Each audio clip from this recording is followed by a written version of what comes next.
It's Super Videos back at you for another video. I haven't done a video in like a couple days, but I've been really busy this week. I'm probably not going to be able to do any more videos this week. I probably will be able to do the Q&A like always, but in terms of additional videos, probably not for this week, but starting from next week, I'll be back at making more frequent videos. So in this video, I'm going to be doing my things you may have missed and Easter eggs for 708, which was called Hearts Still Beating.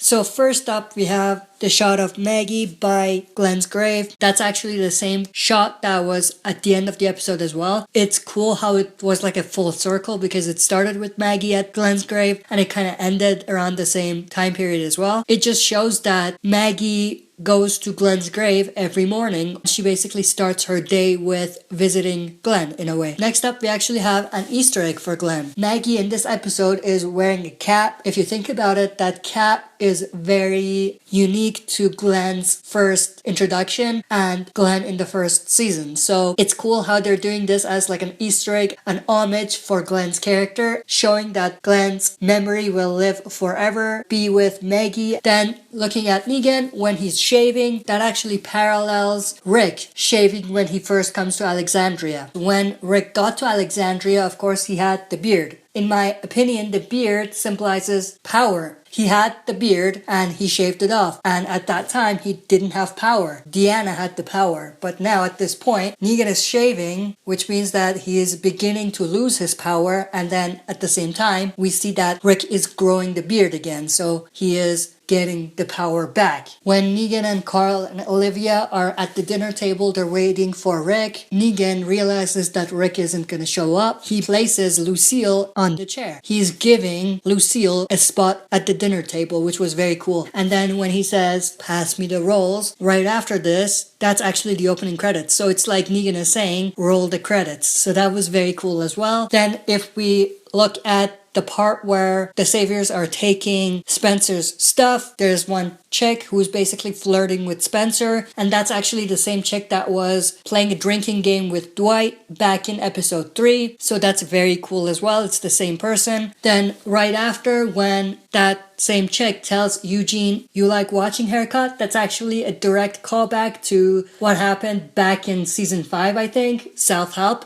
when Eugene was spying on Rosita and Abraham. The next thing, when Daryl is escaping, when he hides in one of the rooms, that's actually Dwight's room. You can tell by the statues that are there, by the clothes, and also by some of the other things. Then the conversation between Morgan, Richard, and Carol. Richard actually says something that's very interesting. He says that Ezekiel and some other people at the kingdom ran into the Saviors in the woods a couple months back. So this kind of proves something, because if you remember back in episode 2, when Ben, another member of the kingdom, was talking to Morgan about his father dying, he said that that happened a year back. So initially we thought that his father was probably killed by Negan, by the Bat, by Lucille, and Ezekiel just lied to Ben. But it seems like those were two separate occasions and they're not related at all. So it kind of proves that Ben's father may actually have died by walkers and not necessarily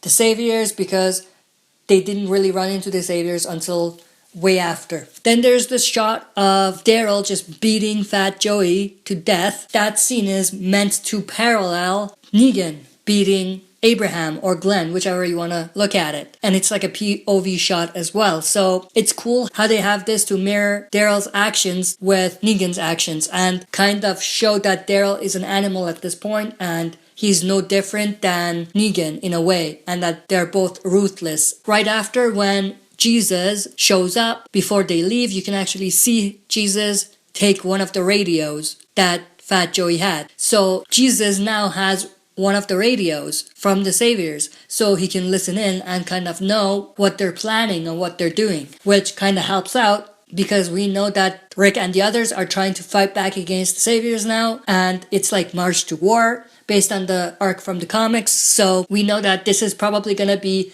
a major part of what's happening in the second half, and it's going to be useful for them to have this when they're planning attacks on the Saviors. Daryl beats Fat Joey to death, and he finds this gun that Fat Joey had, and that's actually Rick's gun. Daryl returns Rick's gun at the end of the episode, Rick has his gun back, and that gun was actually given to one of the saviors by Negan. So Negan didn't just keep the gun.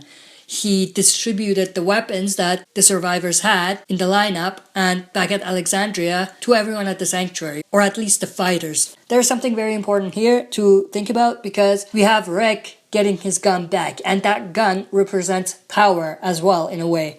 So Rick is getting his gun back, getting his power back, and going to fight back, and he's no longer under the rule of the saviors and Negan. With Michonne and the savior didn't take Michonne to the sanctuary, and it wasn't anywhere close. Michonne may have thought so based on her discussion with Rick, but this was a completely different spot, so this is not the sanctuary at all. I know some people missed this, I did as well, but Michonne actually does kill the savior, so she did in fact kill the savior. And of course, this one, I'm pretty sure everyone got this, but the note that Aaron and Rick found in that boat, which said, "Congrats for winning, but you still lose," with the middle finger, that's actually the same note that the saviors found in the box and punished Aaron for. Now, that's one of the major flaws with this episode that I just don't understand. It's why would they take the note with them? It doesn't make sense. I think they could have found a better tool to kind of have Aaron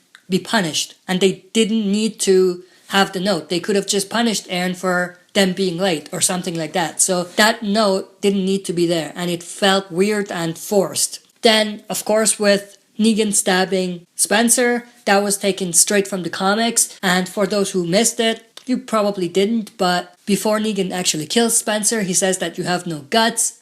If you had guts, you would kill Rick yourself, and then once he stabs him and guts him, he sees the guts and says, "I was wrong, I've never been this wrong in my life, that you did have guts." So that was straight from the comics, and it was very cool as well. Then with the part with Rosita shooting Negan. For those who missed it, Rosita actually shot Lucille the Bat.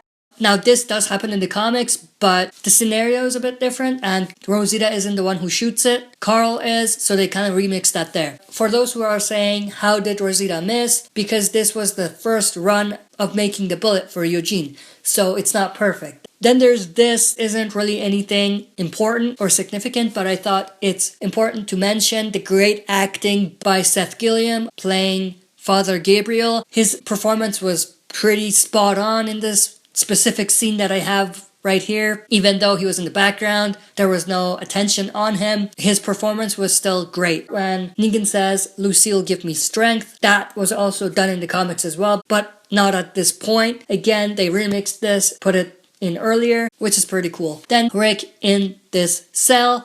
For those who don't know what this cell is the exact same one as Morgan made. So Morgan made this cell in a way to show that you don't have to kill people, you can just put them in jail. Now for comic readers, you know how this comes into play later on. I won't say anything here, but if you're a comic reader, of course you know. And then there's something else that I found that was very interesting. If you take a look at Rick, it seems like he was reading something. I'm assuming that that's the recipe for the bullets that Eugene was going to make. So now that Eugene can't make the bullets anymore, that he's been taken, Rick is looking at the recipe of making the bullets, the instructions, and he's probably gonna get someone or even himself to make the bullets. And then going to the after credits, for those who missed it, there's an after credits for this episode where we actually see someone spying on Father Gabriel on watch. Before I even get to the boots and things like that, that introduction is the exact same introduction as Jesus had in the comics. In the comics, when Jesus was introduced, this is how he was introduced. But in the show, they ended up changing his introduction. And they didn't use this specific scenario where someone's spying on them. But it seems like they're giving it to someone else and they're remixing it in a way. Now I'm going to have a separate video talking about who this may be. But just to say something about it right now, if we take a look at the boots, it's actually the same one as the person who was watching Rick and Aaron near the pond area back when they were taking the stuff. So it's the same person, but we don't know who it is. So it could be the person who was there that the stuff belonged to, but it could also be someone else. There's a few ways they could actually play this. This could be a new character, or it could be a comic character. But like I said, I'm going to do a separate video for that. That's it for this video. Thanks for watching. I'll be back for another video.